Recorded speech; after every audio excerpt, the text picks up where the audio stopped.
నమస్కారం SRTV news కి స్వాగతం. హెడ్లైన్ చూద్దాం. ప్రధానితో చంద్రబాబు భేటీ, రాష్ట్రానికి సంబంధించిన కీలక అంశాలపై చర్చ.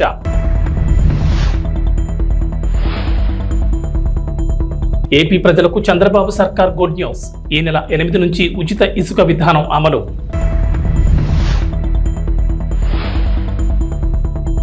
కేసీఆర్ కు మరో భారీ షాక్, కాంగ్రెస్ లోకి 6 ఎమ్మెల్సీలు. తెలంగాణకు రెయిన్ అలర్ట్, ఈ నెల 7, 8 తేదీల్లో పలు జిల్లాల్లో భారీ వర్షాలు. ఆంధ్రప్రదేశ్ ముఖ్యమంత్రి నారా చంద్రబాబు నాయుడు ఢిల్లీ పర్యటనలో బిజీగా గడిపారు. ప్రధాని నరేంద్ర మోడీ కేంద్ర మంత్రుల్ని కలిశారు. రాష్ట్రానికి సంబంధించి కీలక అంశాలను ప్రస్తావించారు. ప్రధాని మోడీతో భేటీలో ముఖ్యంగా 7 అంశాలపై చంద్రబాబు చర్చించారు. రాష్ట్రానికి స్వల్ప కాలానికి ఆర్థికంగా చేయూతనివ్వమని కోరారు. పోలవరం ప్రాజెక్టు నిర్మాణం పునఃప్రారంభానికి వెంటనే చర్యలు తీసుకోవాలని విన్నవించారు. రాజధాని అమరావతి ప్రాంతంలో ముఖ్యమైన మౌలిక వస్తువులు, ప్రభుత్వ భవనాల సముదాయం పూర్తికి సమగ్ర ఆర్థిక సాయం అందించాలని కోరారు.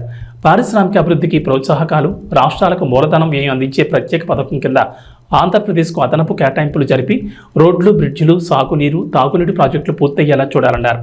చంద్రబాబు బుందేల్ఖండ్ ప్యాకేజ్ తరహాలో రాష్ట్రంలోని వెనుకబడిన ప్రాంతాలకు సాయం చేయాలని కోరారు. అలాగే దుగ్గరాజపట్నం పోర్ట్ పూర్తి చేసేలా రాష్ట్రానికి చేయూతను అందించాలన్నారు చంద్రబాబు. ప్రధానంగా రాష్ట్ర ఆర్థిక పరిస్థితి సరిగ్గా లేదని, వచ్చే ఆదాయం జీతాలు, పింఛన్లు, అప్పులు తీర్చడానికి కూడా సరిపోవడం లేదని కేంద్రం చేయూత ఇవ్వాలని కోరారు. మిగిలిన రాష్ట్ర సమస్యల్ని ప్రధాని దృష్టికి తీసుకెళ్లారు. ప్రధానంగా పోలవరం ప్రాజెక్టు, జలవనరులు, రోడ్లు, రాజధాని నిర్మాణాలను గత ప్రభుత్వం విస్మరించడంతో రాష్ట్రం తీవ్రంగా నష్టపోయిందన్నారు. కేంద్రం ఆర్థికంగా చేయూతనివ్వకపోతే ఈ సవాళ్ల నుంచి బయటపడడం కష్టమన్నారు ముఖ్యమంత్రి. ప్రధాని మోడీ నాయకత్వంలో ఆంధ్రప్రదేశ్ మళ్లీ బలమైన పవర్ హౌస్గా అవతరిస్తుందని తనకు పూర్తి నమ్మకం ఉందన్నారు. ఆంధ్రప్రదేశ్ ప్రభుత్వం కీలక నిర్ణయం తీసుకుంది. ఈ నెల 8 నుంచి ఉచిత ఇసుక విధానం అమలు చేయనుంది. ఉచిత ఇసుకపై గనుల శాఖ అధికారులు మార్గదర్శకాలు సిద్ధం చేశారు. సోమవారం నుంచి ఈ మార్గదర్శకాలు అమలు సిద్ధమైనట్లు తెలుస్తోంది. ఈ మేరకు ప్రభుత్వం కీలక మార్గదర్శకాలను రూపొందించింది. ఇకపై ప్రభుత్వం రూపాయి కూడా ఇసుక నుంచి తీసుకోకూడదని నిర్ణయించింది. ఇప్పటి వరకు టన్ను ఇసుకను 475 రూపాయలు చొప్పున విక్రయించగా ఇందులో కాంట్రాక్టర్ తవ్వకాలు, రవాణా ఖర్చు 100 తీసేస్తే మిగిలిన 375 రూపాయలు ప్రభుత్వానికి వచ్చేది. తాజా నిర్ణయం ప్రకారం 375 కాకుండా కేవలం 88 మాత్రమే వసూలు చేయనున్నారు.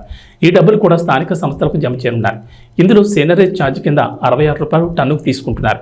ఈ 66 రూపాయలను నేరుగా జిల్లా, మండల పరిషత్తులు, పంచాయతీలకు చేరుతుంది. 19.80 జిల్లా ఖనిజ నిధి కింద వసూలయ్యే మొత్తం రీచ్ ప్రాంత అభివృద్ధికి జిల్లా ఖాతాలోకి వెళుతుంది. 1.32 గనుల శాఖలో ఖనిజ అన్వేషణ ట్రస్ట్కు వెళ్లనుంది.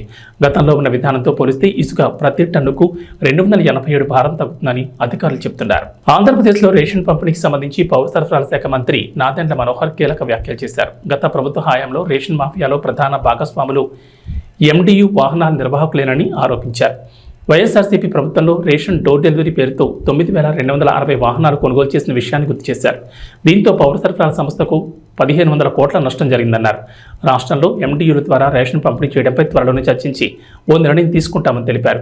రేషన్లో భాగంగా పేదలకు ఇచ్చే పంచదార, అంగన్వాడీలకు ఇచ్చే కందిపప్పు, నూనె ప్యాకెట్లు బరువు తక్కువగా ఉన్నట్లు గుర్తించినట్లు మంత్రి తెలిపారు. ఈ కారణంగానే రాష్ట్ర వ్యాప్తంగా కందిపప్పు, పంచదార, నూనె, ఇతర ప్యాకెట్ల పంపిణీ నిలిపివేయాలని మంత్రి అధికారులను ఆదేశించారు. అలాగే ప్రస్తుతం నిలిపేసిన పంచదార, కందిపప్పు, ఇతర వస్తువుల్ని త్వరలోనే రేషన్ కార్డుదారులకు అందజేస్తామన్నారు మంత్రి. రేషన్ విషయంలో జాగ్రత్తలు తీసుకుంటామని, అవినీతికి తావు లేకుండా చర్యలు తీసుకుంటామని అన్నారు. 7,615 మెట్రిక్ టన్నులను సీజ్ చేశాం ఒక్క రోజులోనే. ఈ రోజున మళ్ళీ ఉదయం నుంచి ప్రారంభించాం. ఒక 3 చోట్ల మాకు స్పష్టంగా ఆధారాలు దొరుకుతున్నాయి. ఎన్ని కోట్ల రూపాయలు ఈ విధంగా ప్రజాధనాన్ని సొంత లాభం కోసం, ఒక కుటుంబం కోసం ఉపయోగించుకున్నారో మీ అందరికీ బాగా తెలుసు. కాబట్టి ఆ మార్పు ప్రజలు కోరుకున్నారు.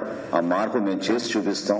కాకినాడ పోర్ట్ అంటేనే అందరు భయపడుతున్నారు. ఈ రోజున ఏ స్థాయికి వెళ్ళారంటే సొంత వెసల్ మెయింటైన్ చేసుకుంటున్నారు వాళ్ళు. అంటే ఎంత రైస్ ఇక్కడి నుంచి ఎక్స్పోర్ట్ అయిపోయిందో ఆఫ్రికా దేశాలకి మీకు అర్థం అవుతుంది. సొంత వెసల్ మెయింటైన్ చేసుకునే స్థాయికి వీళ్ళు ఎదిగారు. ఇతర దేశాల్లో వీళ్ళకి అకౌంట్స్ ఉన్నాయి. ఇతర రాష్ట్రాల నుంచి కూడా వీళ్ళు సరుకు తీసుకొస్తున్నారు. స్థానిక పోలీస్ అధికారులు కూడా చెప్పాం. టోల్ గేట్ల దగ్గర సీసీటీవీ ఫుటేజ్ తీసుకుని గత 10 రోజుల నుంచి, అంటే నా పర్యటన ఉందని తెలుసుకుని 3-4 రోజుల నుంచి కూడా చాలా స్టాక్స్ లిఫ్ట్ చేసేశారు. ఇది చాలా పెద్ద కార్టెల్ ఏర్పడ్డారు. కాబట్టి వీళ్ళందరి పైన కూడా క్రిమినల్ యాక్షన్ తీసుకుంటాం. అందులో ఏమాత్రం కూడా హెసిటేట్ చేసేది లేదు. లావాన్ ఇంటర్నేషనల్, రెండోది అయ్యప్ప ఎక్స్పోర్ట్స్ అంటున్నారు. అది బీబో వాళ్ళు టేక్ ఓవర్ చేసి నడిపిస్తున్నారు. మూడోది విశ్వప్రియ ఎక్స్పోర్ట్స్, నాలుగోది సరళ ఫుడ్స్, ఐదోది సాటెక్స్ ఇండియా.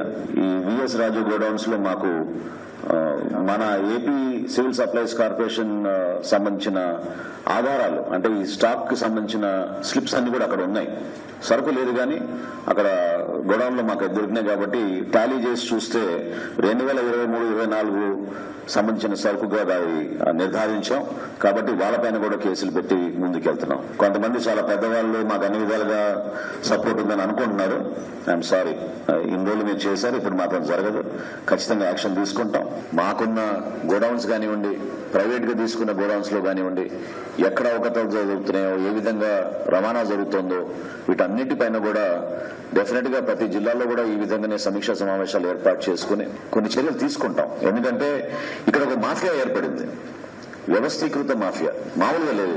సామాన్యుడి పొట్టగొట్టి 39 రూపాయలు పర్ కిలో బియ్యం మీకు సరఫరా, మేము కొని మీకు ఇస్తుంటే రూపాయికి 8 రూపాయలకి 10 రూపాయలకి ఈ దళారులు వచ్చి ఈ మాఫియా ఏర్పాటు చేసి ఒక కార్టెల్ గా వీరు ఏర్పడి కాకినాడ పోర్టుని అడ్డగా మార్చుకుని రాష్ట్ర వ్యాప్తంగా ఇక్కడ తీసుకొచ్చి ఇది ఒక భారీ దందాకి వీళ్ళు పాల్గొన్నారు. మాజీ ముఖ్యమంత్రి భారత రాష్ట్ర సమితి అధినేత కె చంద్రశేఖరరావుకు వర్ష షాకులు తగులుతున్నాయి. గత ఏడాది జరిగిన అసెంబ్లీ ఎన్నికల్లో ఓటమితో డేలాపడ్డ కేసీఆర్ కు నేతలు ఒక్కొక్కరుగా పార్టీని వీడుతున్నారు.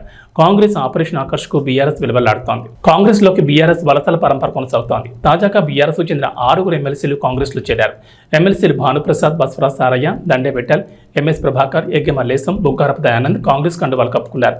ఢిల్లీ పర్యటన ముగించుకుని ముఖ్యమంత్రి రేవంత్ రెడ్డి రాష్ట్రానికి రాగానే అర్ధరాత్రి ఆయన నివాసంలో వారంతా కాంగ్రెస్ పార్టీలో చేరడం గమనార్హం. ఈ కార్యక్రమంలో కాంగ్రెస్ వ్యవహారాల ఇన్ఛార్జ్ దీపాదాస్ మున్షి పాల్గొన్నారు. Dande Vittal Adilabad local body, Bhanu Prasad Karimnagar local body, MS Prabhakar Ranga Reddy జిల్లా local body, Boggavarapu Dayanand governor quota, Egge Mallesham MLA quota, Basavaraj Saraiah governor కోటాలో ఎమ్మెల్సీలుగా ఎన్నికయ్యారు.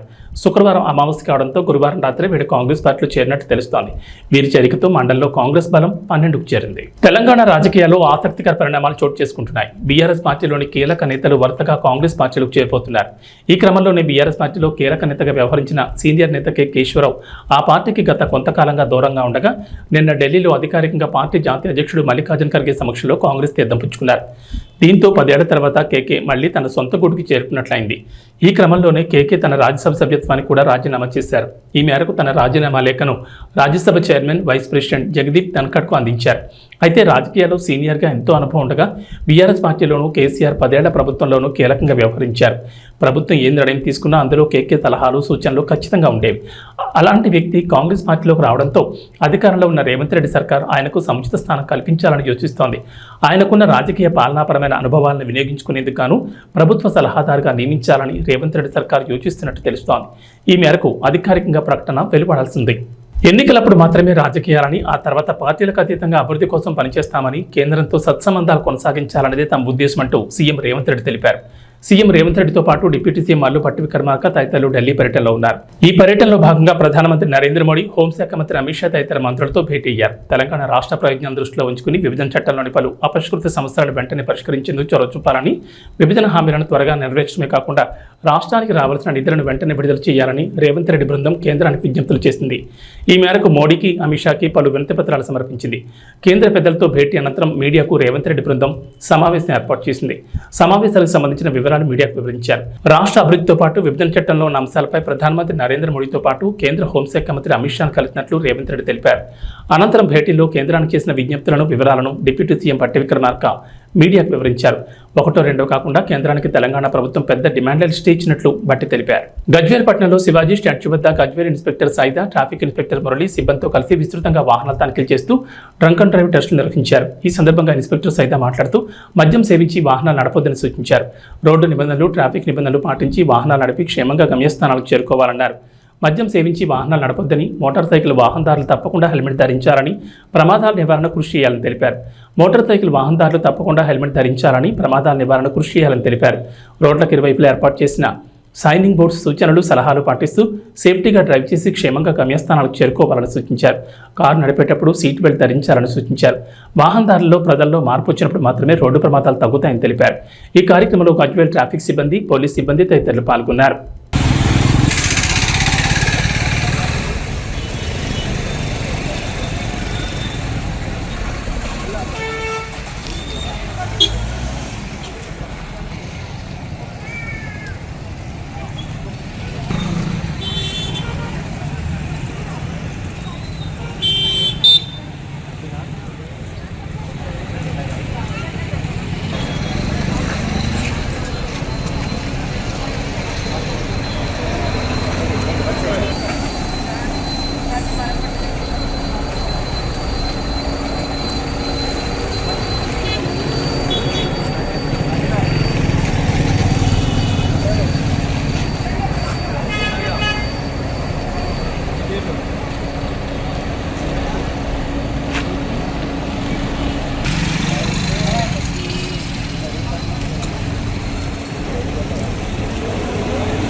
డోన్పట్నంలో ఎమ్మెల్యే కోట్ల సూర్యప్రకాష్ రెడ్డి పట్టణంలో వంతపడకల ఏరియా ఆసుపత్రిని మరియు అంబేద్కర్ బీసీ గురుకుల పాఠశాలలో తనిఖీ చేశారు. ఈ సందర్భంగా వంతపడకల ఏరియా ఆసుపత్రికి కావాల్సిన సదుపాయాలు మరియు మిషనరీ గురించి డాక్టర్లతో తెలుసుకున్నారు. X-ray room, lab, casualty, delivery ward కొరత పరిశీలించారు.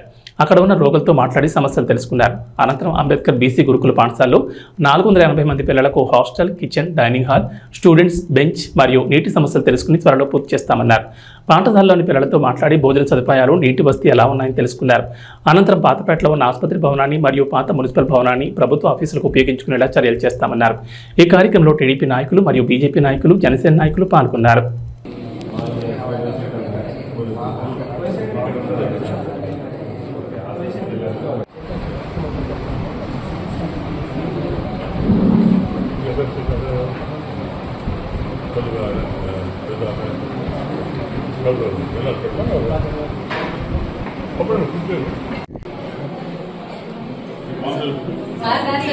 పచ్చడి ఇస్తాం సార్. ఒకసారి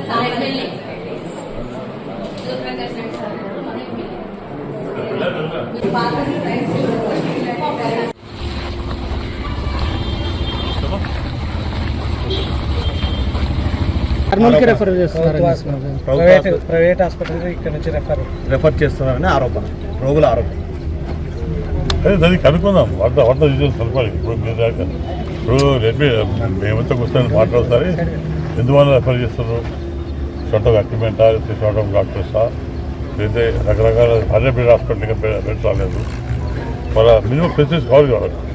ఆపరేషన్ చేయాలా లేదా పేషెంట్స్ చూడాలంటే మినిమం ఫెసిలిటీస్ కావాలి. వాటర్ కానివ్వండి, రకరకాల పరిస్థితులు ఇవన్నీ లేవుతాయి. వాళ్ళు చెప్తారు ఇంకా కంప్లీట్ కాలేదు, ఓన్లీ ఫస్ట్ ఫ్లోర్ కంప్లీట్ అయింది, సెకండ్ ఫ్లోర్ కంప్లీట్ కాలేదు.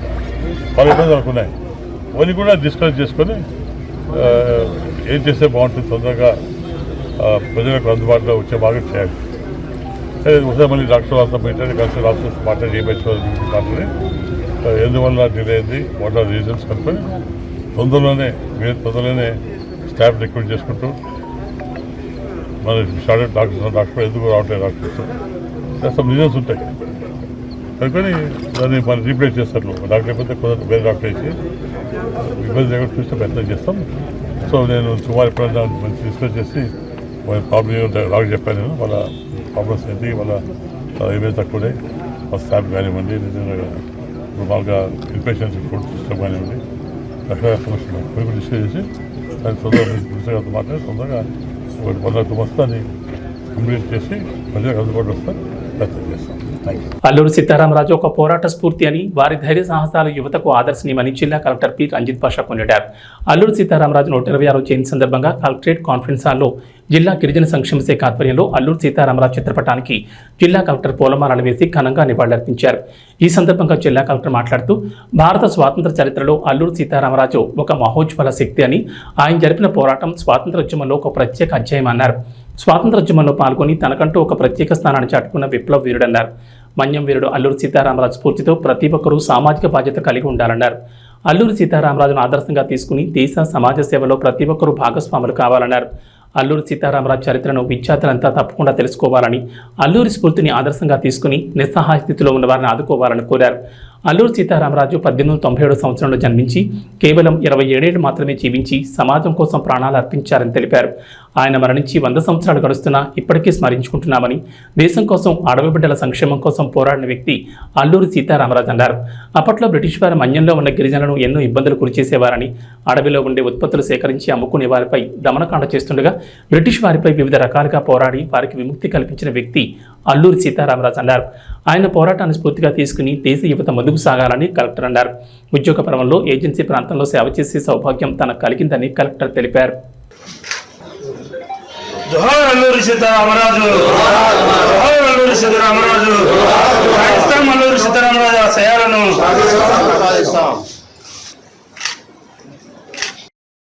అది ఒక్క ఫోటో పుల్లూరు సీతారామరాజు గారి జయంతి జరుపుకుంటున్నాం రోజు.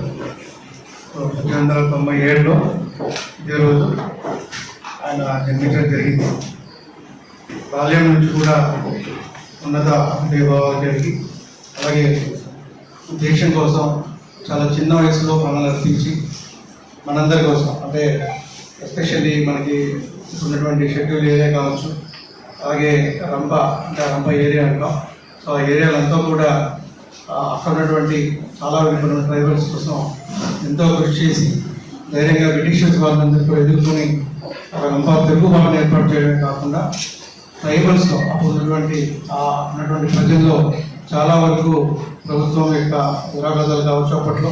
సో వాటిని ఎలాగైతే వాటిని ఎదుర్కోవాలి, సో వాళ్ళకి ప్రాపర్గా ట్రైనింగ్ ఇవ్వడం, వాళ్ళందరికీ కూడా విద్యలో వాళ్ళందరికీ కూడా ట్రైనింగ్స్ ఇవ్వడం, సో ఒక తిరుగుబాటు విప్లవాన్ని అక్కడ తీసుకురావడం. సో దాని ద్వారా మీకు తెలుసు ఆ ఫర్దర్ స్టెప్స్ ఎలా జరిగాయో మనకి నేషనల్ మూమెంట్లో. సో ఆ తర్వాత ఇప్పటికీ కూడా మనం 8 సంవత్సరాల తర్వాత కూడా ఒక వ్యక్తిని మనం గుర్తుపెట్టుకొని మరి ఆయన గురించి మాట్లాడుతూ ఆయన మళ్ళీ స్మరించుకుంటున్నామంటే ఆయన చేసిన మంచి విషయాలు మనందరికీ ఆయన చేసినటువంటి అప్పుడు అంత ధీరోదాత్తంగా ఆయన పోరాడినటువంటి ఆ విలువలు కావచ్చు, ఆయన దేనికోసమైతే ఆ విప్లవాన్ని స్టార్ట్ చేశారో, దేనికోసమైతే ప్రాణాలను లెక్క చేయకుండా ఎదురుండి పోరాడారో దాన్ని ఆ విలువల్ని ఆ భావాల్ని ఆ యొక్క ఏవైతే ఆశయాలు ఉన్నాయో అవన్నీ కూడా మనం ఇప్పటికీ కూడా ఇంకా మనకి చాలా చోట్ల ఇంకా వెనుకబడినటువంటి వాళ్ళు ఉన్నారు. సో వాళ్ళందరినీ కూడా మనం పైకి తీసుకురావాలి. ఎస్పెషల్లీ షెడ్యూల్ ఏరియాకి సంబంధించి నేను కమిషనర్ డెవలపర్గా ఉన్నప్పుడు కొన్ని యాక్టివిటీస్ చేయడం జరిగింది. అలాగే ఇక్కడ కూడా కొన్ని యాక్టివిటీస్ మనం చేయడం జరిగింది. సో ఎక్కడ ఉన్నప్పటికీ కూడా సో మనం ఒకసారి మళ్ళీ అభివృద్ధి దగ్గర స్మరించుకుంటూ ఆయన ఆశయాలకి మళ్ళీ ఒకసారి అందరం కూడా మనం గుర్తు చేసుకుంటూ మళ్ళీ మనం ఆ సాధనకి ఆ ఆశయాల సాధనకి మనందరం కూడా ఉన్నంకితం కావాలని చెప్పేసి కల్కి 2898 చిత్రం ఓవైపు కాతుల వర్షం కురిపిస్తూనే మరోవైపు రికార్డులను తిరగరాస్తోంది. ప్రభాస్ ప్రధాన పాత్రలో నటించిన ఈ చిత్రాన్ని అద్భుతంగా తెరకెక్కించారు డైరెక్టర్ నాగశ్విన్. ఇక లెజెండరీ నటులు అమితాబ్ బచ్చన్, కమల్ హాసన్ ఇందులో కీలక పాత్రలో నటించారు. మొత్తానికి కల్కితో తిరిగి ఫామ్లోకి వచ్చిన ప్రభాస్కి తన పెద్దమ్మ కృష్ణరాజ్ భార్య శ్యామలాదేవి ఓ రిక్వెస్ట్ చేశారట. మన్యం వీరుడు అల్లూరి సీతారామరాజు జీవితంపై ఓ సినిమా చేయమని ప్రభాస్ను కోరతానని ఆమె అన్నారు. హైదరాబాద్ ట్యాంక్ బండ్ వద్ద క్షత్రియ సేవాసం నిర్వహించిన అల్లూరి సీతారామరాజు 127వ జయంతి వేడుకలో శ్యామలాదేవి పాల్గొన్నారు. ఈ సందర్భంగా మీడియాతో మాట్లాడుతూ ఈ స్టేట్మెంట్ ఇచ్చారు. అల్లూరి సీతారామరాజు పాత్రను కృష్ణరాజు గారు చేద్దామనుకున్నారు. ఆయన నా పాత్రలో చూడాలని మా అందరి కోరిక. కానీ ఆ తర్వాత కృష్ణ గారు చేశారు.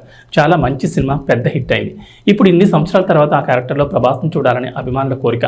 వారి విన్నపాన్ని నేను బాబుకు విన్నవిస్తాను. ఆ క్యారెక్టర్కు ఏమాత్రం అవకాశం ఉన్నా ప్రభాస్ని చేయమని కోరుతాను. ప్రభాస్ని ఈ పాత్రలో చూస్తే సీతారామరాజు మళ్లీ పుట్టినట్లుగా అనిపిస్తుందని అభిమానులు అంటున్నారు. అది కూడా నేను ప్రభాస్ చెప్తానంటూ శ్యామలాదేవి అన్నారు. సీతక్క గారికి కూడా మా మాట మన్నించి వచ్చినందుకు ఆవిడకి కూడా మా ధన్యవాదములు. ఇంకో విషయం ఏంటంటే కమిటీ వారందరూ ఒకటి కోరారు. ఇప్పుడు కృష్ణరాజు గారు చేద్దాం అనుకున్నారు. ఆయన ఆ క్యారెక్టర్లో చూడాలని మా అందరి కోరిక. అలాగే తర్వాత కృష్ణ గారు చేశారు. చాలా మంచి మూవీ, ఎంతో హిట్ అయింది. ఎన్నో సంవత్సరాలు అయిపోయాక ఇప్పుడు ఆ క్యారెక్టర్లో ఒకసారి రిపీట్ అయ్యి మా ప్రభాస్ గారిని చూడాలని వాళ్ళందరూ కోరిక. వాళ్ళందరూ విన్నపం నేను బాబుకు వినిపిస్తాను. ఆ క్యారెక్టర్ ఏమాత్రం అవకాశం ఉన్నా ప్రభాస్ గారిని చేయమని కోరుతాం. మళ్ళీ ఇంకో సీతారామరాజు మళ్ళీ పుట్టాడు అని అనిపించేలాగా మాకు ఆ ప్రభాస్ గారిని చూస్తే అనిపిస్తుందని నాగరాజు గారు, మా నాగరాజు గారు వీళ్ళందరూ చెప్పడం జరిగింది. అది కూడా నేను బాబుకి తెలియజేస్తాను. ఈరోజు అల్లూరి సీతారామరాజు గారి గురించి ప్రతి ఒక్కరూ గర్వించదగ్గ మహానుభావుడు, మన్యం వీరుడు. T20 ప్రపంచ కప్ కైవసం చేసుకుని భారత గడ్డపై అడుగుపెట్టిన టీమిండియాకు ఘన స్వాగతం లభించింది. గురువారం మొత్తం టీమిండియా ప్లేయర్లు సంబరాల్లో మునిగిపోయారు. ఫ్యాన్స్ను ఉత్సాహపరుస్తూ గడిపారు. బార్బడోస్ నుంచి 15 గంటల ప్రయాణం తర్వాత టీమిండియా ప్రత్యేక విమానంలో ఢిల్లీలో ల్యాండ్ అయింది. అనంతరం హోటల్లో ఫ్రెష్ అప్ అయి ప్రధానమంత్రి నరేంద్ర మోడీతో భేటీ అయ్యారు. అంతకుముందు హోటల్ వద్ద బ్యాండ్ శబ్దాలకు డాన్సులు చేశారు. ఆ తర్వాత భారత క్రికెట్ ప్లేయర్లు ముంబైలో అడుగుపెట్టారు. ప్రపంచ కప్ గెలిచి తొలిసారి ముంబై గడ్డపై అడుగుపెట్టి టీమిండియాకు అపూర్వ స్వాగతం లభించింది. వారు ప్రయాణించిన విమానానికి 2 వైపుల నుంచి వాటర్ ఇంజన్లతో నీరు కుమ్మరించి వెల్కమ్ చెప్పారు. విజయోత్సవ ర్యాలీ సాగిన మెరైన్ డ్రైవ్ రోడ్ జనసంద్రాన్ని కల్పించగా అనంతరం వాంకడేలో ఏర్పాటు చేసిన కార్యక్రమంలో టీమిండియా ప్లేయర్లు భావోద్వేగానికి గురయ్యారు. ఇక వాతావరణ విషయానికి వస్తే రాష్ట్రంలో నైరుతి రుతుపవనాలు చురుగ్గా మారినట్లు వాతావరణ శాఖ తెలిపింది. జూలై 7, 8 తేదీల్లో భారీ వర్షాలు కురిసే అవకాశం ఉందని ఐఎండీ అంచనా వేస్తుంది. జూలై 7న ఆదివారం భద్రాద్రి కొత్తగూడెం, ఖమ్మం, నల్గొండ, సూర్యాపేట, నాగర్ కర్నూలు, వనపర్తి జిల్లాలోను, జూలై 8 సోమవారం మంచిర్యాల, కరీంనగర్, పెద్దపల్లి, జయశంకర్ భూపాలపల్లి, ములుగు, మహబూబాబాద్, వరంగల్, హనుమకొండ, జనగాం జిల్లాలో భారీ వర్షాలు కురుస్తాయని పేర్కొంది. వీటితో పాటు ఇతర జిల్లాల్లోనూ ఎదురుగాలుతో కూడిన మోస్తరు వర్షాలు పడే అవకాశాలున్నాయని చెప్పింది. అటు గురువారం ఉదయం నుంచి శుక్రవారం ఉదయం వరకు పలు ప్రాంతాల్లో తేలికపాటి వర్షాలు నమోదయ్యాయి. యాదాద్రి, సూర్యాపేట, ఖమ్మంతో పాటు పలు చోట్ల ఓ మోస్తరు వర్షాలు కురిశాయి. శుక్రవారం రాత్రి హైదరాబాద్ నగర శివారులోని ఎల్బీ నగర్, వనస్థలిపురం, హయత్ నగర్, పహాడీ షరీఫ్, తుక్కుగూడ, బాలానగర్, బిఎన్ రెడ్డి నగర్లో మోస్తరు జల్లులు పడ్డాయి. నైరుతి రుతుపవనాల తోడు ఉపరితల గాలులు వీస్తున్నాయని, గురువారం నుంచి 5 రోజుల పాటు తేలికపాటి నుంచి ఓ మోస్తరు వర్షాలు కురిసే అవకాశం ఉన్నట్లు ఇప్పటికీ ఐఎండీ అంచనా వేసింది. ఏవీ బులెటిన్ విశేషాలు. నమస్కారం.